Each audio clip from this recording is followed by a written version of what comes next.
TJ with Southwest Blinds and Shutters, taking a look at this awesome patio shade here. I'm going to operate this about halfway up and explain some of the features to this shade. So with this shade, call this like the whole kit and caboodle or the Cadillac version. I have these awesome side channels that are going to seal off your patio. Really a great look, finished look.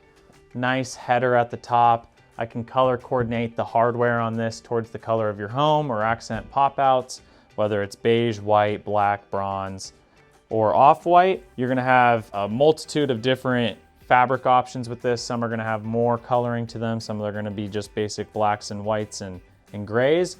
But again, just that customization where it can look the best on your suited home. Benefit to these side channels is again gonna be where you can seal off a patio. So whether you want to extend your living space onto your patio or leave that door open and no flies or bugs are gonna be coming through, this is a great option for that nice clean look.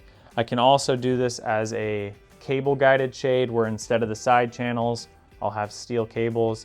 The bottom here, you're gonna have a nice heavy duty bottom rail, really gonna hold this weight, keep that shade nice and tight.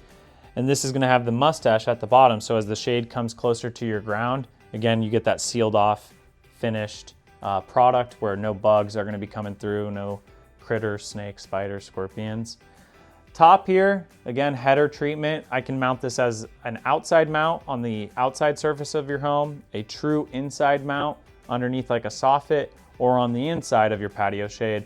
Depending on how that patio shade looks, I can do all three options. Motorized for your convenience, operate it from inside your home, operate it from the patio, really just extending your living space. Awesome patio shade, allowing you to utilize your patio how you want, whether it's in the winter where you have a heater inside, keeping some of that warmth trapped, or during the summer or spring and fall when we want to use our patios during those beautiful weathered months and just block out some of that blinding light in the setting sun.